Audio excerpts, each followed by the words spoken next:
Lucy Weber looked up at the strange ship that hung in the sky above the mining colony. It was huge and sleek, nothing like the bulky human ships. The alien vessel shimmered with a blue-green light that seemed to pulse like a heartbeat. Lucy wiped sweat from her forehead and squinted against the red sun of Proxima Centauri. She hadn't planned to be here when the aliens arrived. She was just a geologist, not a diplomat or soldier.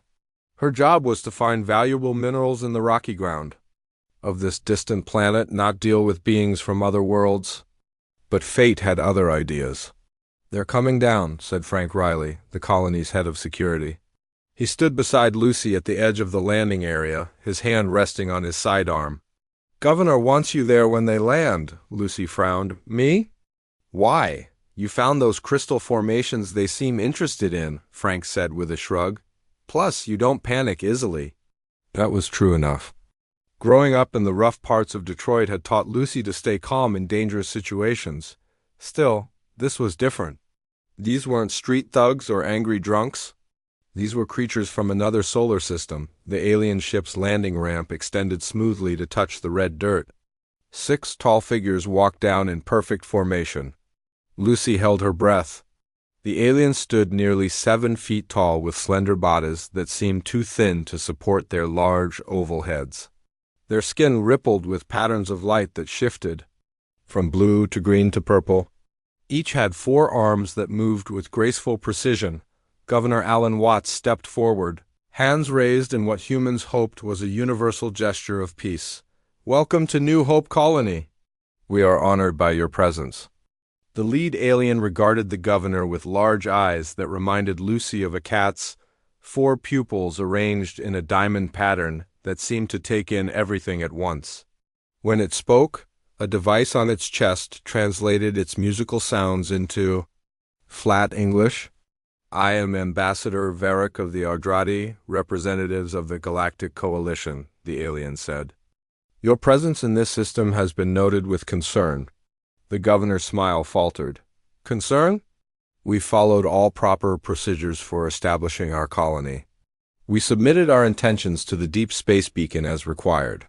Varrac's skin flashed red. "Your species was not authorized for expansion beyond your home system. You are classified as Deathworlders, dangerous anomalies in the galactic order." Lucy felt a chill despite the warm air. Deathworlders? What did that mean? The governor tried to keep his voice steady. "We weren't aware of any classification.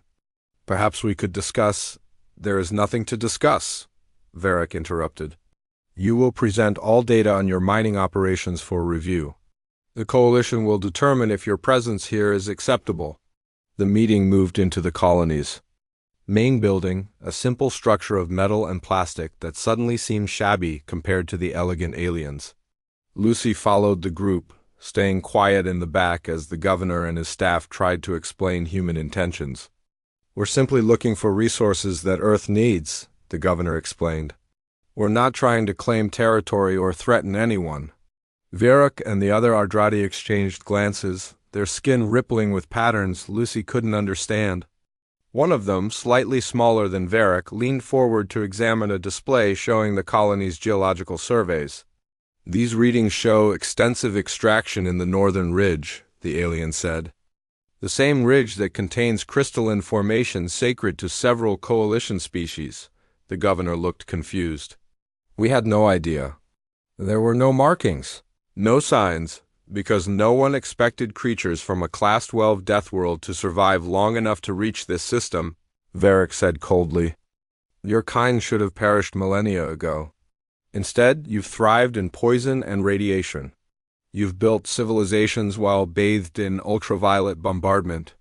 Your bodies withstand pressures and temperatures that would crush or boil superior species." Lucy couldn't stay quiet any longer. She stepped forward, ignoring Frank's warning look. "Excuse me, Ambassador, but I led those surveys personally. We found no evidence of previous visitors or any cultural artifacts." All 4 of Varrac's pupils focused on her, and Lucy felt like a mouse being watched by a hawk. "And you are?" "Lucy Weber, colony geologist." The smaller alien touched Varrac's arm, its skin glowing with soft blue patterns. After a moment, Varric nodded. Show us your survey data, human geologist. Lucy moved to the display table and pulled up her findings. Her hands didn't shake, though she could feel sweat trickling down her back. She pointed to the three-dimensional map of the ridge. We did complete scans before any mining began. These are baseline readings showing natural formations only. Number. Artificial structures, no evidence of previous mining or cultural sites. The smaller alien, Lucy later learned its name was Chryslex, examined her data with all four hands moving across the display. Its skin rippled with yellow and green patterns. The human appears to be correct, Ambassador. The crystalline structures match natural formation patterns. Varrac's skin darkened. This changes nothing. Your presence here remains unauthorized. The meeting dragged on for hours. The governor grew increasingly flustered while the aliens remained coldly formal. Lucy kept providing data when asked, focusing on facts rather than politics. By evening, it was clear the Ardrati weren't leaving any time soon. As the meeting broke up, Governor Watts pulled Lucy aside.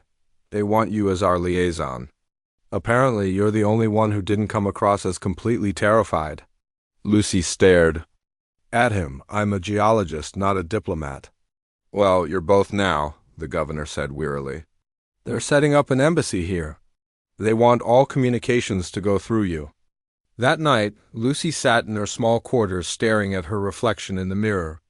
A normal woman with brown hair and tired eyes looked back at her. Nothing special. Nothing that should make her humanity's representative to an advanced alien. Coalition. Frank brought her a cup of coffee and sat on the edge of her bed.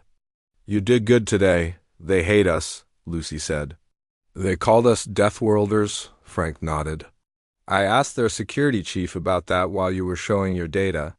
Turns out Earth is classified as an extreme planet. High gravity, intense. Radiation, wild temperature swings, high oxygen content, active tectonics, basically a death trap by their standards. Lucy took a sip of coffee, and that makes us dangerous? Think about it, Frank said. We evolved on a planet that would kill most of them in minutes. Our bones are denser, our muscles stronger, our bodies more resistant to radiation and toxins. They're afraid of us, Lucy. That's why they're throwing their weight around. Lucy wasn't convinced. Fear can make anyone dangerous, Frank, even advanced. Aliens who think we're evolutionary mistakes. She looked out her small window at the alien ship glowing in the darkness. Tomorrow she would become the liaison between humanity and the Galactic Coalition. Tomorrow she would begin learning about a universe that considered her kind an aberration.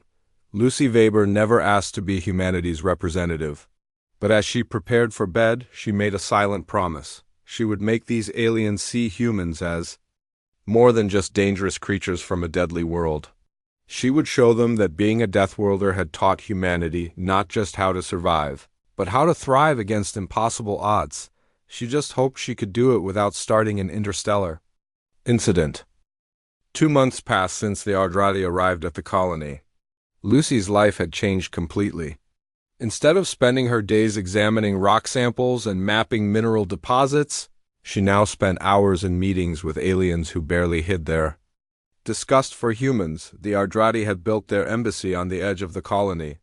It was a beautiful structure that seemed to grow from the red soil like a living thing. Its walls glowed with soft light and strange plants from distant worlds grew in gardens that needed no sunlight. Lucy walked toward the embassy for her daily meeting.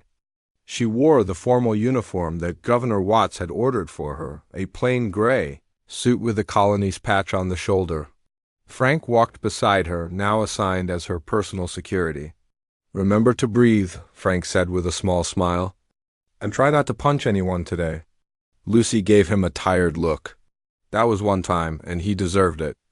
Last week, one of the junior Ardrati officials had suggested that humans should be kept in containment facilities for the safety of the galaxy. Lucy's angry response had nearly caused an incident. Only Chryslex's intervention had smoothed things. Chryslex was the only Ardrati who treated Lucy with something close to respect. As the embassy's science officer, he seemed genuinely curious about humans rather than just afraid of them. The embassy doors opened automatically as Lucy approached. Inside, the air was cooler and had a sweet smell that reminded her of cinnamon. Chris waited for her in the entrance hall, his skin glowing with calm blue patterns. "Good morning, Lucy Weber," he said, using all four hands to make a complex greeting gesture. "Ambassador Varric awaits you in the main chamber." Frank stopped at the entrance as always. The Ardrati would not allow armed humans inside the embassy. Lucy continued alone, following Chris through hallways that seemed to shift and change with each visit. "How are you adjusting to your new role?" Chris asked as they walked. "I still feel like I'm making it up as I go," Lucy admitted. A geologist, not a diplomat." Chris skin rippled with what Lucy had learned was amusement. "Perhaps that is why you are effective. You speak directly rather than in the circles most diplomats prefer." They reached the main chamber where Ambassador Varric sat on a raised platform. 3 other Ardrati officials sat below him, their skin pulsing with rapid patterns that Lucy still couldn't read well. "You are late," Varric said, though Lucy knew she was exactly on time. "I apologize, Ambassador," she said, using the formal tone Governor Watts had taught her. "How may I assist the embassy today?" Varric's skin darkened. "The Coalition Council has completed its review of your colony's activities. They have determined that humans may remain on this world, but with restrictions." Lucy kept her face neutral, though her heart raced. This was what they had been waiting for, permission to stay rather than being forced to abandon the colony and return to Earth. "What restrictions, Ambassador?" "No expansion beyond current boundaries. No mining in the northern ridge. No communication with other species without Ardrati supervision. No weapons beyond those needed for basic security." Varric listed the conditions with obvious satisfaction. "And a permanent Ardrati presence to monitor compliance." The terms were harsh but better than evacuation. Lucy nodded slowly. "I will convey these terms to Governor Watts. May I ask about the scientific exchange program we proposed?" Varric made a dismissive gesture with his upper right hand. "Denied. The risk of sharing advanced technology with Deathworlders is too great." Chris stepped forward, his skin flickering with nervous patterns. "Ambassador, if I may suggest, limited scientific exchange in non-sensitive areas could build trust. The human geological data has already proven valuable." Varric glared at Chris but after a moment nodded. "Very limited exchange may be considered in the future. For now, the terms stand as stated." After the meeting, Chris walked Lucy back toward the entrance. When they were alone in a corridor, he spoke quietly. "Your species fascinates me, Lucy Weber. You evolved in conditions that would kill most Coalition species within minutes." Lucy looked at him curiously. "What makes Earth so dangerous to you?" Chris skin rippled with thoughtful patterns. "High gravity that would crush our bones. Oxygen levels that would burn our lungs. Radiation that would damage our cells. Temperature variations that would shut down our systems." He paused. "Your kind are resilient in ways that disturb the others. Your bones are dense as stone. Your muscles efficient beyond reason. Your capacity to endure pain would be considered torture for most sentient species." Lucy frowned. "We're not monsters. We just come from a tough neighborhood. I know this," Chris said. "But fear is difficult to overcome, even for advanced species." At the entrance, Frank waited patiently. Lucy thanked Chris and left with, "Frank to report to the governor. Good news?" Frank asked as they walked back to the colony center. "We can stay, but with heavy restrictions," Lucy explained. "No expansion, limited mining, constant monitoring." Frank shrugged. "Could be worse. At least they're not shooting at us." 1 week later, the Ardrati embassy hosted a formal reception. All senior colony officials were invited to meet representatives from 3 other Coalition species who had arrived to inspect the human settlement. Governor Watts insisted Lucy attend as the official liaison. "Wear something formal but conservative," he told her. "We need to make a good impression." Lucy chose a simple black dress that covered her from neck to knees. On Earth, it would be considered extremely modest. but she had learned that many alien species found human skin disturbing, too soft and vulnerable looking. Compared to their own protective coverings, Frank escorted her to the embassy, wearing his dress uniform with no visible weapons. "Ready to charm some more aliens?" he asked with a grin. "I'll settle for not starting a war," Lucy replied. The embassy's main hall had been transformed for the reception. Strange glowing plants floated in the air, and soft music played from hidden sources. Dozens of aliens mingled in the space, their bodies and shapes Lucy still found hard to comprehend. Besides the Ardrati, there were insect-like beings with translucent shells, floating creatures that resembled jellyfish and tall, thin aliens with skin like polished metal. Kreslek found Lucy near the entrance and guided her through proper greetings for each species. Most regarded her with obvious curiosity or poorly hidden fear. One of the jellyfish-like beings actually retreated when she approached. "They have never seen a Deathworlder before," Kreslek explained quietly. Many believed humans were a myth or exaggeration. The evening progressed smoothly until Ambassador Vierak approached Lucy as she stood alone near a refreshment table. His skin pulsed with dark colors that Lucy had learned to recognize as anger or disapproval. "Your governor speaks of further mining operations despite our restrictions," Vierak said, his voice low. "He does not seem to understand your position." "In the galaxy," Lucy maintained her diplomatic smile. "The governor understands the restrictions perfectly, Ambassador. He was discussing potential areas for the limited operations your council approved." Vierak moved closer, using his height to loom over her. "Your presence here is a courtesy, nothing more. The Coalition will never accept creatures evolved from prey animals that became predators through sheer, brutish determination." Lucy kept her voice calm, "Yet here we are, Ambassador. Perhaps adaptability is its own kind of evolutionary advantage." Vierak's skin flashed with bright red patterns. His upper right hand shot out faster than Lucy expected, wrapping around her throat. His fingers were cool and dry against her skin. Every alien in the room froze, watching. The human officials across the room tensed, but could not reach her in time. Lucy didn't move as Vierak's hand tightened on her neck. She met his four-pupiled eyes without blinking. "On most worlds," Vierak announced to the gathering, "applying this much pressure would render a being unconscious. Yet the Deathworlder doesn't even flinch. This is why they cannot be trusted. Their bodies are weapons." Lucy felt her pulse against his fingers. She saw Frank starting to move toward them from across the room. She saw Kreslek watching with his skin gone pale with distress. She had a choice to make. And in that moment, Lucy Weber decided to show the galaxy exactly what a Deathworlder could do. Time seemed to slow down for Lucy as Ambassador Vierak's hand tightened around her throat. She could hear her own heartbeat, steady and strong. She could see every alien in the room watching, waiting to see what the Deathworlder would do. She knew her next action would define how the galaxy viewed humanity for years to come. Lucy had grown up fighting. Not because she wanted to, but because sometimes survival required it. On the streets of Detroit, she had learned that the best defense wasn't always about who could hit hardest, but who could end a fight quickest. Her right hand moved with calm precision. She didn't strike or grab or twist.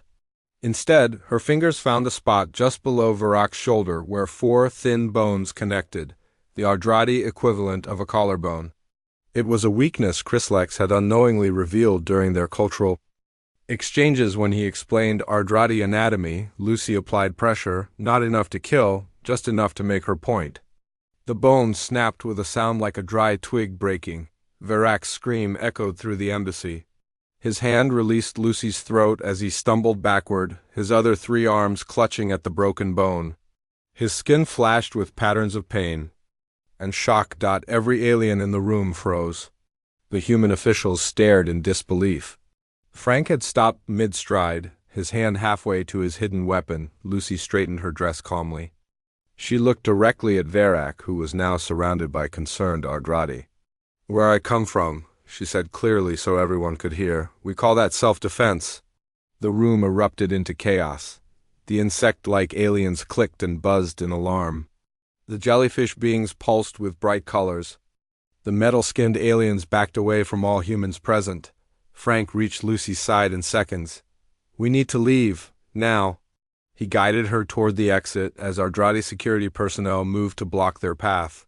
For a tense moment, it seemed violence might spread through the room. Then Chryslex stepped between the humans and the Ardrati guards. His skin pulsed with authoritative patterns. "The human responded to physical aggression with proportional force," he stated loudly. "Coalition law recognizes the right to self-defense across all member species." The Ardrati guards hesitated, looking toward their injured ambassador. Varric was being helped to a medical area. His skin now pale and his movements weak. One of the metal-skinned aliens moved forward. It spoke in a voice like chimes in the wind. "The scientist speaks truth. We witnessed the ambassador initiate contact. Protocol was broken first by the Ardrati." This unexpected support created enough confusion for Frank to guide Lucy out of the embassy. They moved quickly through the night air toward the colony center. Behind them, they could hear raised voices and the high-pitched sound of Ardrati alarm signals. "That," Frank said as they hurried along, "was either the bravest or stupidest thing I've ever seen." Lucy's hands were shaking now that the danger had passed. "He didn't give me much choice." "You could have just stood there and taken it," Frank pointed out. "That's what they expected, that you'd show Deathworlder endurance by not reacting," Lucy shook her head. "And let him demonstrate our place in the galaxy? No, they need to understand we won't be pushed around even if we're new to their coalition." They reached the colony's central building where Governor Watts was waiting. News traveled fast, even between species. The governor's face was pale with anger and fear. "Do you have any idea what you've done?" he demanded. "You assaulted an ambassador of the Galactic Coalition." "After he assaulted me first," Lucy replied. Her voice was hoarse from Varrac's grip on her throat. "I defended myself with minimal force." The governor paced the room. "They could demand your execution. They could order our entire colony to evacuate. They have technology that could wipe us out with a single command from their ships." Frank stepped forward. "Sir, with respect, if they were going to attack us, they would have done it already. The fact that we're standing here talking suggests there's more going on." Governor Watts collapsed into a chair. "Security reports the embassy is in lockdown. All 3 coalition ships in orbit have raised shields, but haven't taken aggressive positions." He looked at Lucy. "What exactly did you do to him?" "I broke his collarbone," Lucy said. "Or whatever their equivalent is. It's painful, but not life-threatening." The governor looked slightly relieved. "Small mercies. You're confined to quarters until we figure this out. No communications with anyone. If they demand we hand you over." He didn't finish the sentence. Frank escorted Lucy to her quarters. 2 security officers were posted outside her door, as much to keep others out as to keep her in. "Try to get some rest," Frank said. "I'll let you know if anything changes." Lucy spent a restless night pacing her small room. Had she doomed the colony with her actions? Had she started humanity's first interstellar war? The weight of responsibility pressed down on her like the high gravity of Earth that the aliens found so terrifying. Morning came with no answers. Lucy's door remained locked. She could hear people moving in the hallway outside, but no one entered or spoke to her. She examined her neck in the mirror and saw faint bruises where Varrac's fingers had pressed against her skin near midday. The door finally opened. Frank entered, followed by Governor Watts and, surprisingly, Chryslex. The Ardrati scientist's skin pulsed with subdued patterns. "The situation has evolved," Governor Watts said stiffly. "Chryslex has been appointed acting ambassador while Varric recovers." Chryslex stepped forward. "Ambassador Varric violated multiple protocols by initiating physical contact with a diplomatic representative. The Coalition Council has been informed." Lucy watched him carefully. "And what happens now?" "The Ardrati government has demanded your extradition for trial," Chryslex said. His skin patterns showed regret. "The human government has refused." Governor Watts looked grim. "We've contacted Earth. They're sending ships, but it will take months for them to arrive." "The coalition is divided on this matter," Chryslex continued. Some species see Virak's actions as justified caution when dealing with Deathworlders. Others view it as an unprovoked attack on a recognized diplomatic representative. Frank crossed his arms. And where do you stand, acting ambassador? Chryslex's skin flickered with complex patterns. I believe understanding between our peoples is possible, despite our biological differences. He turned to Lucy. I came to inform you that you will not be harmed while this diplomatic situation resolves. Coalition law protects all sentient beings, even those from death worlds. After Chryslax left, Lucy sat heavily on her bed. I've created a mess, haven't I? Frank shook his head. You stood up for humanity. Sooner or later, someone had to. Governor Watts wasn't so forgiving. You've, destroyed years of careful negotiation. We're now in a standoff with beings who could wipe us out with technology we barely understand. What would you have had me do? Lucy asked. Let him choke me to prove his point about how dangerous we are. The governor had no answer for that. As they left, Frank paused at the door. By the way, one of the medical staff who treated Varric gave me something. He placed a small object in Lucy's hand, a shard of white bone-like material that had broken off during the incident. Thought you might want a reminder of why we don't let bullies push us around, even when they come from the stars. Lucy closed her fingers around the fragment of alien collarbone. A reminder, indeed, of actions and consequences across the Gulf of Stars. 3 weeks passed since the incident with Ambassador Varric. Lucy remained confined to the colony's administrative building.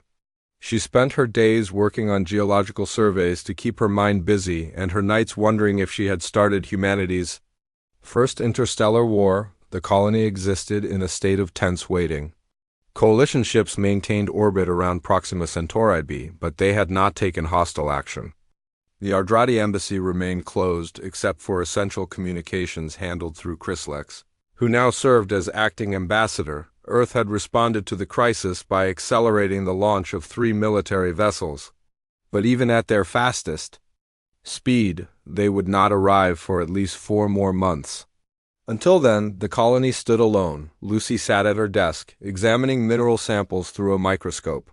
It was familiar work that reminded her of simpler days before aliens and diplomatic incidents. A knock at her door broke her concentration. Frank entered, carrying 2 cups of coffee. Thought you could use this, he said, placing 1 cup beside her microscope. Any news? Lucy asked. It was the same question she asked every day. Actually, yes. Frank pulled up a chair. A new ship entered the system this morning, not Ardrati. Something called the Juriani. Lucy put down her tools. Another coalition species? Seems like it. Governor Watts is meeting with their representatives now. Frank took a sip of his coffee. Rumor says they're Deathworlders like us. Lucy's eyes widened. Really? Chryslax made it sound like we were rare in the galaxy. Rare, not unique, Frank shrugged. Apparently these Juriani evolved on a heavy gravity world too. Not quite Earth level, but close. Hope sparked in Lucy's chest for the first time in weeks. Perhaps they weren't as alone in the galaxy as they had thought. Later that day, Governor Watts called Lucy to the conference room. Frank accompanied her, still serving as her unofficial guardian.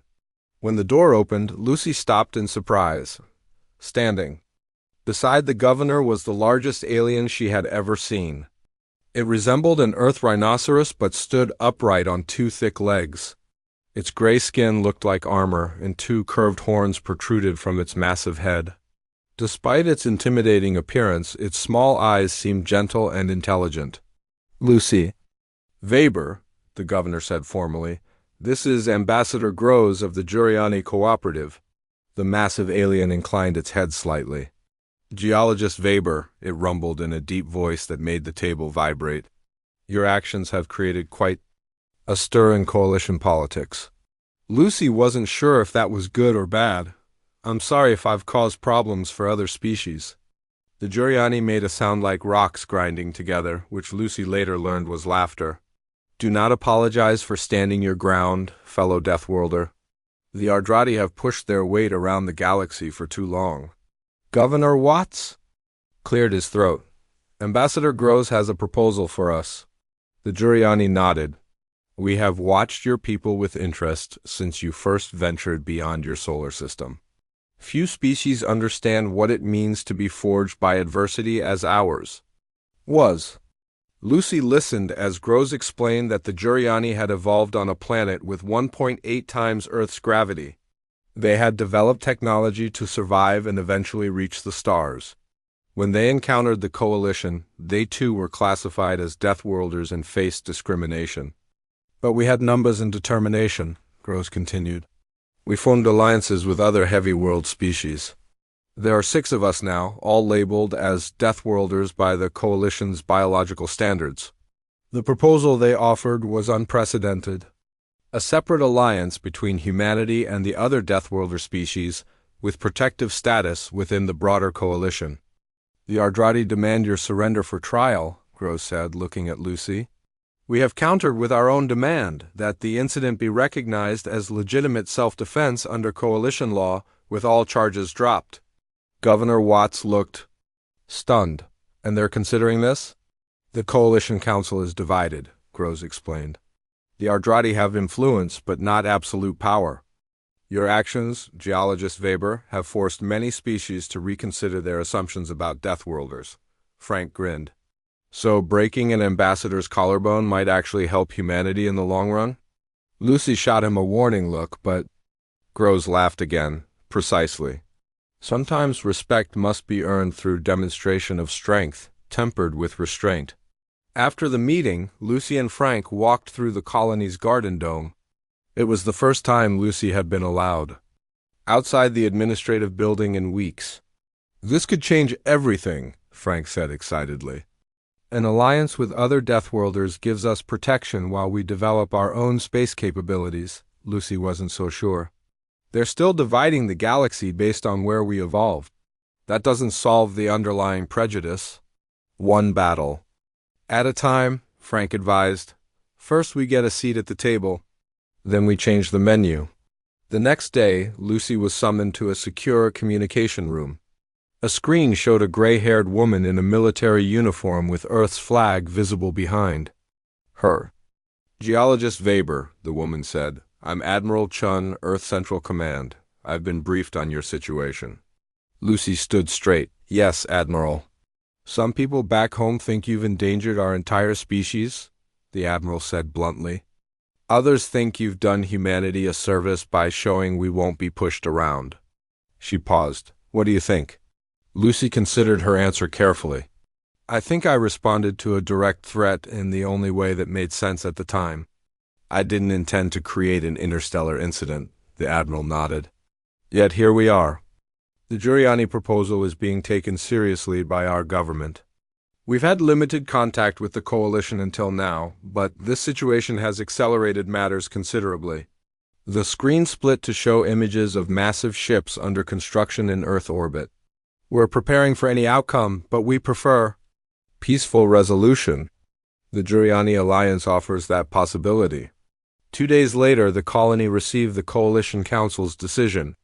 Lucy, Frank, Governor Watts, and other colony leaders gathered in the main hall to hear the news. Chryslex represented the Ardrati, while Ambassador Groves stood for the Juriani. Chryslex's skin pulsed with formal patterns as he read from an official document. The Coalition Council has ruled on the incident between Ambassador Varric of the Ardrati and Liaison Lucy Weber of Earth. The room was completely silent. Lucy felt her heart pounding. The Council finds that Ambassador Varric violated diplomatic protocol by initiating physical contact without consent. Chryslex continued.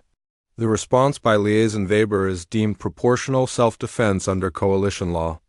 Relief swept through the room. Human officials exchanged glances and small smiles. However, Chryslex added, the Council also finds that the human colony failed to follow proper procedures for settlement of a new system. Future expansion must adhere to Coalition guidelines. Governor Watts nodded in acceptance. Finally, Chryslex concluded, the Council recognizes the proposal from the Juriani Cooperative to include humans in the protected Deathworlder Alliance, with all rights and responsibilities therein. Ambassador Groves stepped forward, towering over everyone else in the room. This is a historic day. For too long, the galaxy has feared what it does not understand. Today, we begin to bridge that gap. That evening, a small celebration was held in the colony center. The tension of the past weeks melted away as people allowed themselves to feel hopeful about their future among the stars. Lucy stood at the edge of the gathering, watching her fellow colonists laugh and talk with their Juriani guests. Frank joined her, offering a glass of the colony's homebrew alcohol. "To making history," he said, raising his glass. Lucy clinked her glass against his. "To surviving it." As the celebration continued around them, Lucy touched the small fragment of Ardrati collarbone that now hung on a chain around her neck. A reminder of the day humanity showed the galaxy that being from a death world meant more than just physical strength, if it meant the determination to stand up for yourself, even against impossible odds. 1 year passed since what the Coalition now officially called the Weber Incident. Life on the colony had changed in ways no one could have predicted. Earth had established diplomatic relations with the Galactic Coalition, focusing on connections with the protected Deathworlder alliance. 3 more human colonies had been established in neighboring star systems, each one following Coalition guidelines from the start. Lucy stood on the observation deck of the Horizon, the first human ship built with Coalition technology. It was smaller than the massive Ardrati vessels, but sleek and powerful in its own way.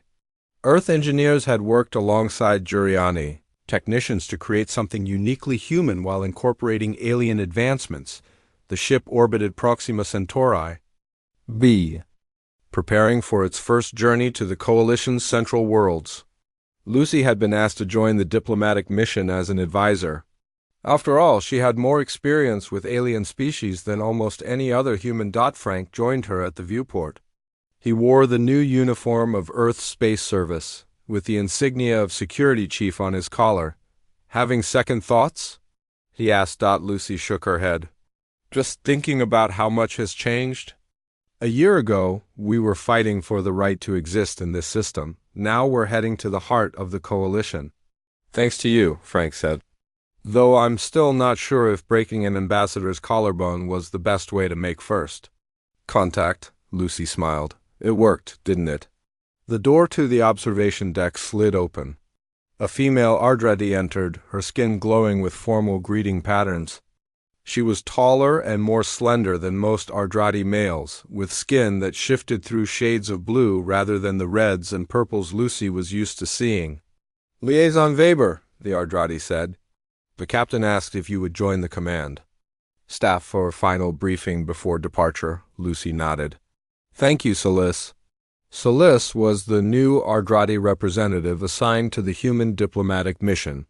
Ambassador Varric had been recalled to his homeworld in disgrace, his career in ruins.